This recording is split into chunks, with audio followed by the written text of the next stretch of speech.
A soldier returned home, hoping for peace, but was met with a scream that shattered the silence of Blue Ridge. Ryan Mitchell had faced gunfire, landmines, and the howling void of war, but nothing prepared him for the sound of his little girl's terror echoing through the house. The porch light flickered in the early spring mist as he pushed open the door. Boots still wet from travel, heart already sinking.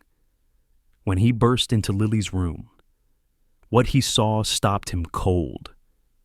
She was curled in the corner, a mark blooming on her cheek, and standing between them, growling low, was Bravo, his blind German shepherd, purple blindfold pulled tight, ready to defend the only family they had left. Tell us where you're watching from. Subscribe to the Soul Pause for stories that stay with you. The first signs of fall crept through Blue Ridge, Georgia, like a whisper lost between the hills. The skies were low and gray, swollen with unshed rain. Leaves in shades of amber and rust tumbled lazily across the narrow asphalt road as a black military SUV pulled into the cracked driveway of a modest two-story house on Chestnut Avenue. A faint drizzle had just started, misting the windshield with delicate droplets. The porch light flickered, struggling against the gloom. Ryan Mitchell, 38, stepped out of the vehicle, his boots hitting the gravel with weary precision. He was tall, lean, built from years of combat endurance, with short-cropped brown hair that showed early touches of gray. His face was hard-edged but handsome, shaped by discipline and grief. Deep-set hazel eyes scanned the property with quiet calculation, the kind of gaze that had once cleared sniper lanes in Kandahar, but now searched for something far less definable: belonging. A scar curved beneath his jawline, a faint reminder of a roadside blast that should have ended him. The war hadn't, but the silence afterward nearly had. Tucked close beside him was a German shepherd with sable fur dulled by age and scars. His name was Bravo, 8 years old, blind since Fallujah. A faded purple blindfold covered his eyes, tied carefully behind his ears. It had been hand-sewn by a Kurdish girl Ryan once rescued, and he never took it off. Despite his blindness, Bravo walked as if he could still see the world, head high, tail steady. Every step synced with Ryan's like a rhythm only they knew. Bravo had saved lives before he lost his vision, including Ryan's, and now, without words, he continued to protect him, maybe even more fiercely than before. The door creaked open after Ryan fumbled under the porch lamp for the key. Just where he had left it nearly 10 months ago, inside, the air smelled wrong, synthetic, like lavender and lemon-scented candles. Ryan wrinkled his nose. Diane never used scents like that, not when she lived. From the kitchen, a woman's voice floated out. James. Her name was Angela, Ryan's second wife, whom he married 2 years after the death of his first. She had strawberry blonde hair twisted into a loose bun, a tall frame with a poised, graceful walk that made her seem elegant to strangers, to others. Angela came off as confident, charming even, but underneath, she was cold steel disguised in silk. She had once run a wellness blog that failed, then moved on to managing her teenage son's soccer schedule with frightening precision. She spoke softly but carried sharp edges, especially when no one was watching. Ryan's hand hovered near Bravo's collar. The dog tensed. Angela stepped into view, wiping her hands on a dish towel. She wore a fitted cream sweater, perfectly pressed slacks, and a smile that didn't quite reach her eyes. "I didn't think you'd be back tonight," she said lightly, but something flickered behind her expression. Discomfort, perhaps, or something darker. "Got early leave," Ryan answered simply. "Thought I'd surprise you." Angela nodded once. "Lily will be thrilled. She's upstairs, asleep, wore herself out playing." Ryan glanced around the living room. It looked too clean. Not a crayon in sight, no half-eaten cereal bowls, no shoes by the rug, or her favorite stuffed animal tossed on the couch like usual. His voice lowered. "She's really asleep." Angela had already turned her back. "Of course. Like I said, long day." Ryan set down his duffel quietly. Bravo stood alert beside him, ears perked, without a word. Ryan made his way upstairs, boots quiet on the wooden steps. The hallway light buzzed overhead. Lily's door was shut. The hallway smelled faintly of fabric softener. He reached for the knob. Then it happened. A scream, daddy high-pitched, desperate, raw. Ryan's blood froze. He lunged, twisted the knob, locked. He stepped back, took a breath, then slammed his boot into the door. It burst open. The scene inside stopped time. Lily, 6 years old, delicate, pale, with messy brown curls and wide gray eyes, was curled into the corner of her pink room. Her favorite unicorn pajamas were wrinkled, and a red mark bloomed on her cheek. Her stuffed bunny lay on the floor, face down, one ear torn. Angela stood near the bed, still holding a pillow. Her mouth was open, mid-sentence, but no words came. Her painted nails dug into the fabric. Bravo growled. It wasn't loud, it was low, guttural, a warning from something ancient and trained. He moved between Ryan and Lily, even without seeing, as if his body knew exactly what needed protecting. Ryan dropped to his knees. Lily. He breathed. She flinched but didn't pull away. Her eyes stared through him, as if he weren't really there. What happened? Ryan demanded without turning. Angela's voice faltered. She was running around, slipped, hit her face. I was just putting her to bed. Ryan touched Lily's shoulder gently. She was ice cold. He pulled off his coat and wrapped her in it. You told me she was asleep, he said. Angela's reply came stiff. She was. He stood, lifting Lily into his arms. She didn't resist. Her arms dangled, her head pressed into his neck, limp like a child too used to not being comforted. From the top of the stairs, a teenage boy watched in silence. Ryan met his gaze. Zach Hayes, 17. Angela's son from a previous marriage, tall, athletic, always in gray hoodies. He rarely made eye contact with adults and always had his earbuds in. Ryan had never seen him smile at Lily. Now, he simply asked, "What happened?" Ryan didn't respond. He descended the stairs slowly, each step deliberate. Bravo followed at his side, silent and sharp. He laid Lily on the couch and covered her with the throw blanket. Then he turned and faced them all. Angela. Zach. Still frozen. "What's going on here?" Ryan asked. His voice was quiet, but it carried weight, the same weight it had when he issued orders under mortar fire. No one answered. He walked into the kitchen and opened the fridge. No milk, no snack packs, no plastic owl-shaped cup. Not a trace of Lily's presence in the house. He returned to the couch and knelt beside her. "Talk to me," he whispered. Lily looked away. "From now on," Ryan said quietly, "no one comes into your room but me. Understand?" Lily blinked once, then whispered, "Are you leaving again?" Ryan swallowed hard. "No," he said. "I'm staying. No one will hurt you again." Outside, the rain picked up, tapping gently against the window pane. Bravo sat by the door, ears still lifted, blindfold unmoving, but his posture relaxed. For now. The storm had just begun. The sky above Blue Ridge remained a dull smear of gray, as if the town itself was holding its breath. The morning fog lingered longer than it should have, curling against the windows like smoke from an unseen fire. Inside the Mitchell home, the heater buzzed low, but it did little to thaw the tension creeping through the walls. Ryan stood in the kitchen, silent, eyes fixed on the steam curling from the coffee cup in his hand. He hadn't drunk from it. Across the kitchen island, Angela moved with ease, humming faintly as she wiped the counter with unnecessary precision. She wore a pale pink sweater and matching earrings, a look that exuded calm domesticity. But Ryan's eyes were drawn to her hands, the same ones that had held a pillow in Lily's room the night before. "She must have slipped," Angela said, as if reading his thoughts. "I told you. The girl's always running around, caught her foot on the rug. I was just putting her to bed." Ryan didn't answer. Angela leaned casually against the counter. "You know how sensitive she is, always making things seem worse than they are." Still, he said nothing. His silence was no longer passive. It was precise, sharpening itself like a blade. Later, he found Lily sitting quietly in the den, curled up in the corner of the couch with her stuffed bunny cradled in her arms.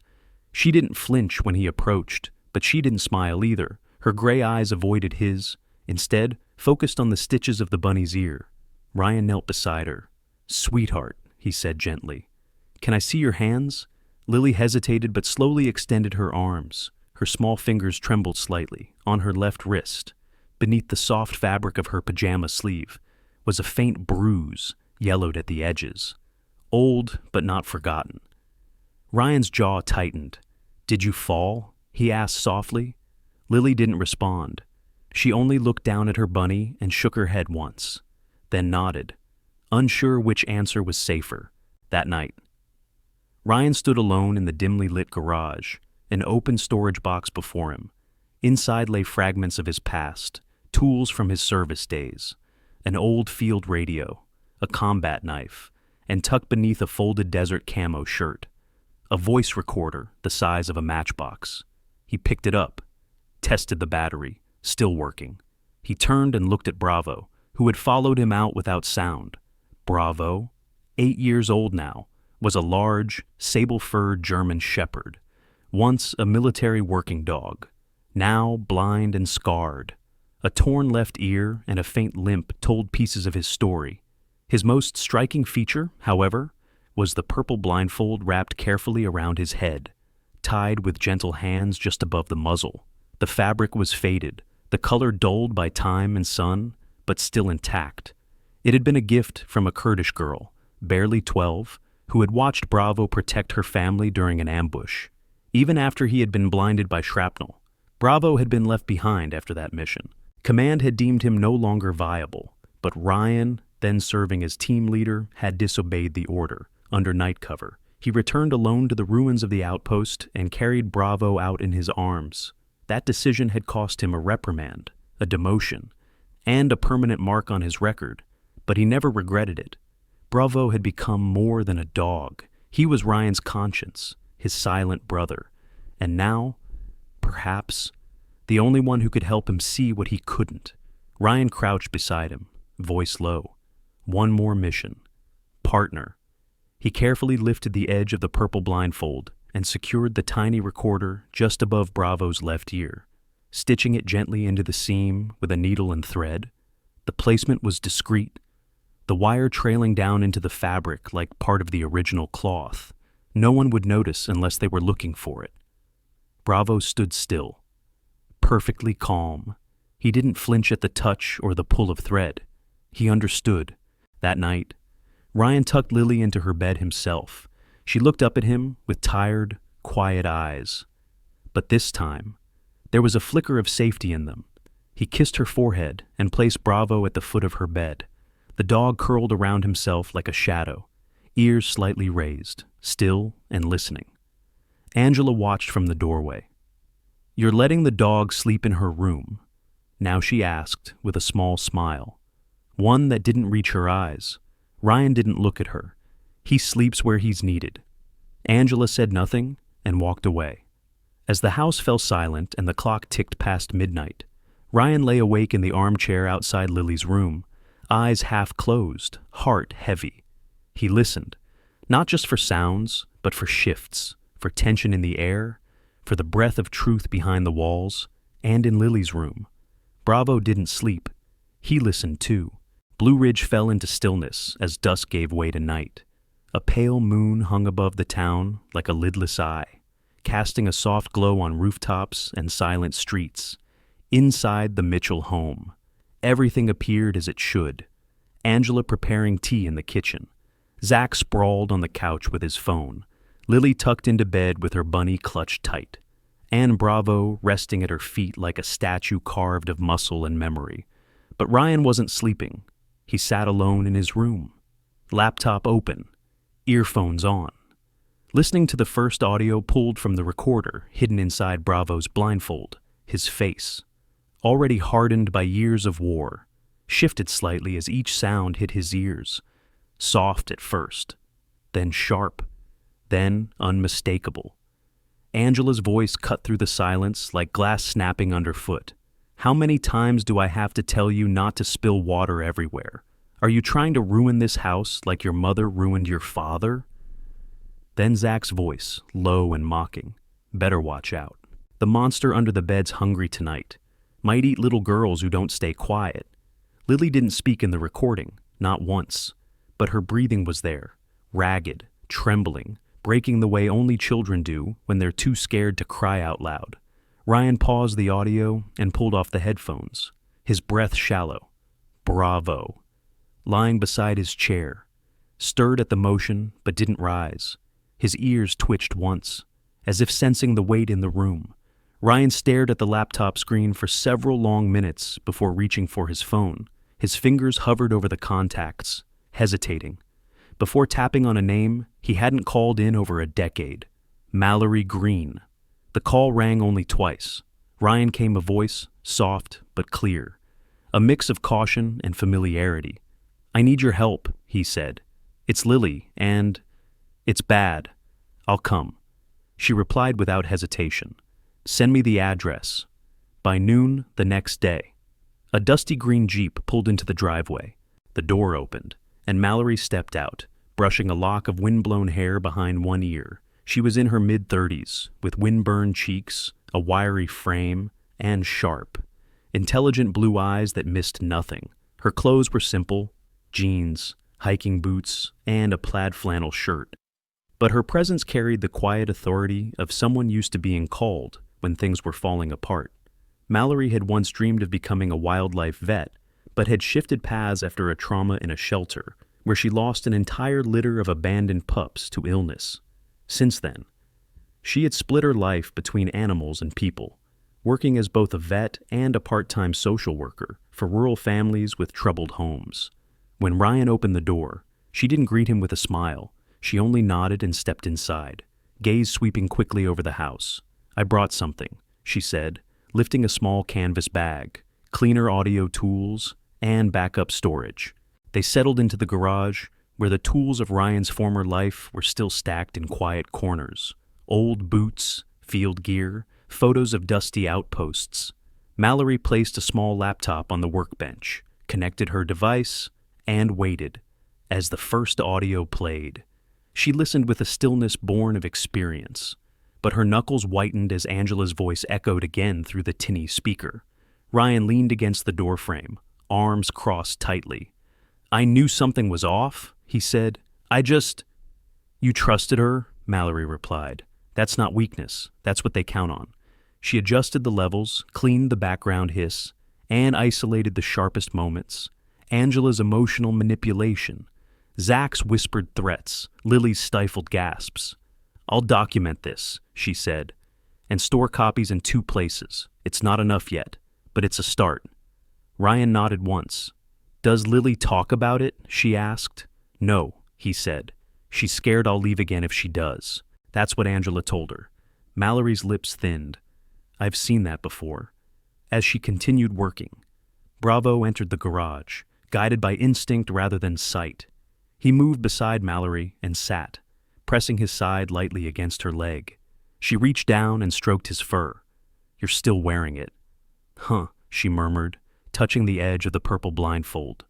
Bravo exhaled softly, a sound that almost resembled a sigh. "Did I ever thank you?" Ryan asked from behind. Mallory looked up.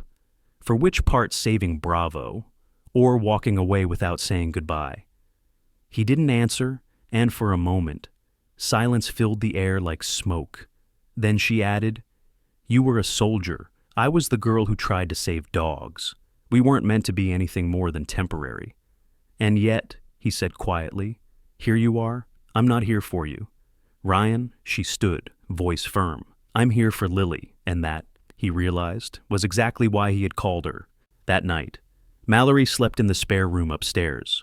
Angela had been told she was an old military friend visiting for the weekend.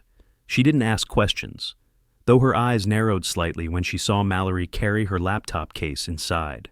Lily, meanwhile, clung to Bravo like a security blanket. She followed him from room to room, her hand always resting lightly on his back. He moved slowly for her, gently, never shifting too quickly. At dinner, when Zach tried to sit beside her, Bravo slid between them without a sound, the edge of his blindfold brushing Lily's knee like a silent shield. After Angela and Zach had gone to bed, Mallory joined Ryan on the back porch. The night was cold, stars hidden behind a veil of low clouds. "She's scared of them both," she said. "I can see it in how she breathes when they're near." Ryan nodded. "She told me once that if she speaks, I'll disappear." Mallory looked at him, her face unreadable. Then, "Don't. I won't," he said. "Not this time." Bravo lay at the foot of the porch stairs, head on his paws, facing the door. Though his eyes could no longer see, his ears never rested.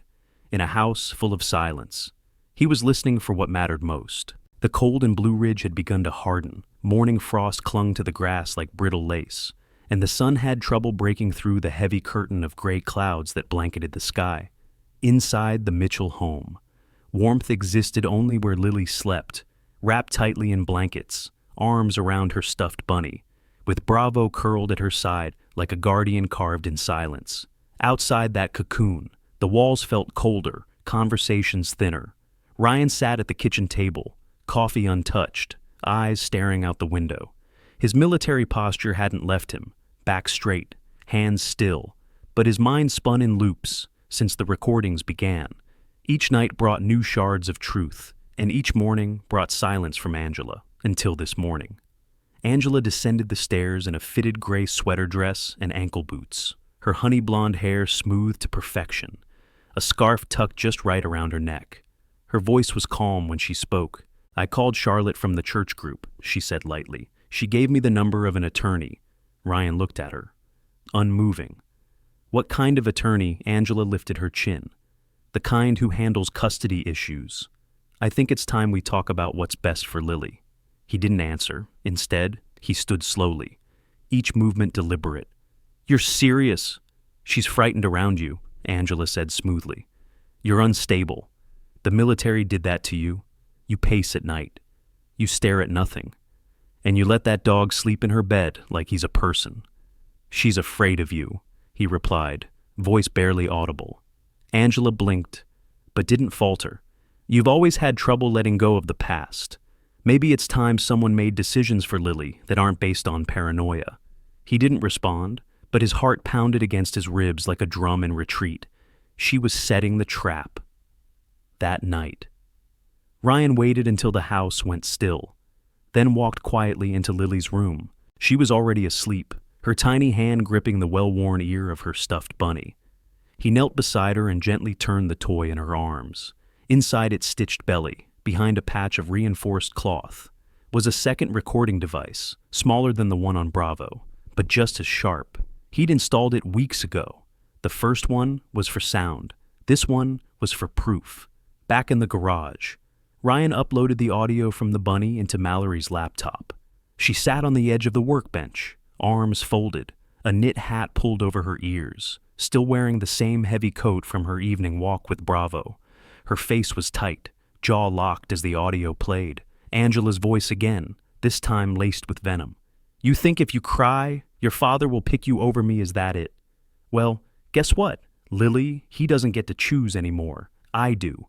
And then Zach's voice, hissing like a snake. "Tell him anything and you'll end up outside in the cold, like the dog did when he went blind." Mallory's hand curled slowly into a fist. "It's enough," she said. "This is enough." "I still need more to get it past a judge," Ryan murmured. Mallory looked at him then. Really looked. His face was gaunt from sleepless nights, the lines around his eyes deeper than they had been in Afghanistan. But there was something else now, something that hadn't been there back then. A softness, the kind born from standing still, not charging ahead. She reached into her satchel and pulled out a thumb drive. "I already sent the previous audio files to a friend of mine," she said. "Her name is Judge Karen Dorsey, family court, honest but cautious." Ryan blinked. "You trust her?" "She's the one who approved my emergency foster license last year when I took in a boy from a dog fighting case." She listens. Mallory paused, then added, "But we'll need to move fast. Angela's playing legal offense now." That afternoon, Mallory left for Atlanta with the thumb drive. Judge Dorsey wasn't easily swayed, but after hours of listening and verification, she signed a temporary warrant for a child welfare check, unannounced, with authorization for emergency removal if necessary. Back in Blue Ridge, Ryan waited. The house ticked by in hollow minutes. Lily kept closer to Bravo now, rarely leaving his side. She fed him bits of bread during lunch, whispered into his ear during cartoons, and at night, tucked her bunny under his paw as if he, not the toy, could guard her dreams. Angela remained calm on the surface, but her eyes flickered with nerves. She called her lawyer again, and again, that night. While Mallory was still gone, Ryan found Zach in the hallway, standing just outside Lily's room, phone in hand, staring through the crack in the door. "What are you doing?" Ryan asked. Zach jumped, turned sharply. His usual slouch tightened into a posture of defiance. "Nothing. Just checking on her. You're not the only one who cares. You know." Ryan stepped forward. "You threatened her?" Zach's lip curled. "She's a brat. She needs to grow up." Ryan didn't respond. He simply stood between the boy and the door. Bravo appeared a second later, silent as smoke, planting himself beside Ryan's feet with a low thrum in his chest. Zach backed away. The next morning, Mallory returned. Her face was windburned and pale, eyes shadowed from the drive. She signed it. She said simply, "They'll be here tomorrow morning." Ryan didn't speak. His throat burned with quiet relief. Mallory moved to the kitchen, started a pot of tea. She stood with her back to him, and, after a moment, said, "I left you because I didn't think I could survive a life of waiting. For letters, for phone calls, for someone who might not come back." He stepped closer, and now, she turned, eyes shining. "Now I see a man who came back and didn't run. You stayed. That means more than anything. They didn't embrace, didn't kiss. There wasn't time for that.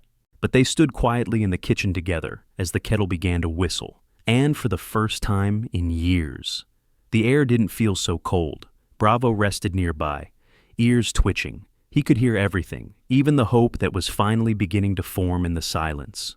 The morning of the welfare check arrived under a pale sky. Fog lay heavy over Blue Ridge like a wool blanket, muffling even the birds. A silver van with state plates turned onto Chestnut Avenue at precisely 8:00 a.m., followed by a black SUV with tinted windows. Mallory was already waiting in the kitchen, her hands wrapped around a mug of herbal tea that had long gone cold. Ryan stood beside the window, jaw tight, arms folded. The knock on the front door came measured and firm. 3 distinct raps. Angela, who had been slicing apples for Lily's breakfast, froze mid-motion, the knife stilled against the cutting board, her fingers tensed. "Are we expecting someone?" Ryan didn't answer. He walked calmly to the door and opened it. Standing on the porch was a woman in a navy jacket embroidered with the seal of the Department of Child Services. Her name tag read, Mrs. Carol Jenkins. She was in her early 50s, short and broad-shouldered, with a serious mouth and deeply lined forehead. Years in the field had given her a no-nonsense presence, but her eyes were gentle, the kind of eyes that had seen too much and judged none of it too quickly. Behind her stood a uniformed officer, Deputy Nolan Reyes, a tall, soft-spoken man in his late 30s with warm brown skin and a limp from an old motorcycle accident. He gave Ryan a respectful nod. "We're here under court order 42-6, Carol said, stepping forward. "We need to speak to the child and inspect the home." Angela's mouth opened. "There must be a mistake. This is my home, my daughter." "She's not your daughter," Ryan said flatly. Carol stepped inside, already surveying the environment. Her eyes swept over the tidy living room, the bowl of apples, the faint scent of vanilla candles. "Is the child present?" Ryan nodded. "She's upstairs." "Then let's start there." Lily was sitting on her bed, still in her pajamas, holding her stuffed bunny. Bravo was beside her, as always, tail thudding softly when Carol entered. Lily's eyes widened when she saw the stranger, but she didn't hide, not this time. Carol knelt to her level. "Hi, sweetheart. My name is Carol. I just need to ask you a few questions." "Okay." Lily didn't answer. She looked to Ryan, who nodded gently. "It's all right," he said. "You can talk to her?" Carol's voice was soft but steady. Lily hesitated, then nodded slowly. She reached for Bravo's ear and kept her hand there the whole time. Downstairs, Deputy Reyes stood by the hallway, keeping watch. Mallory was seated at the dining table, her laptop open in case any additional files needed to be shown. She glanced at Zach, who had just woken up and stumbled down the stairs, hair tousled, hoodie half-zipped. "What's going on?" he mumbled. "Stay right where you are," the deputy ordered. Angela moved toward him, panic creeping into her expression. He doesn't have anything to do with this. This is about Ryan's behavior. That was when Carol descended the stairs, holding a small notebook in her hand. She looked at Reyes and gave a single nod. "Take him," she said. Zach turned and bolted toward the back door, but Reyes was faster despite the limp. He caught him by the wrist, twisted gently, and cuffed him without a word. "What are you doing?" Angela shrieked. "You can't do this." "They're lying." Carol turned to face her. "Ma'am, we have hours of recorded material, corroborated by independent analysis and a sworn statement from the child. You will be detained for obstruction of investigation and child endangerment. A formal arrest will follow." Angela tried to lunge forward, but Mallory was already standing between her and the stairs. She didn't speak. She didn't need to. Lily came downstairs, holding her bunny and walking slowly toward Bravo. The dog stood up, ears tilted back. As she reached him, she pressed her forehead to his blindfolded head and whispered something inaudible. Then she turned to Ryan. He knelt and opened his arms. She ran into them.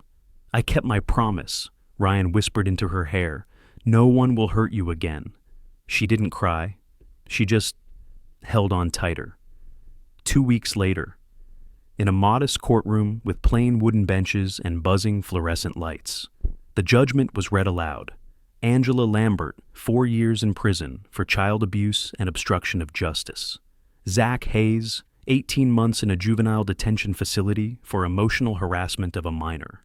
Susan Lambert, Angela's mother and frequent visitor to the home, was sentenced to house arrest and banned from contacting any minor without court approval.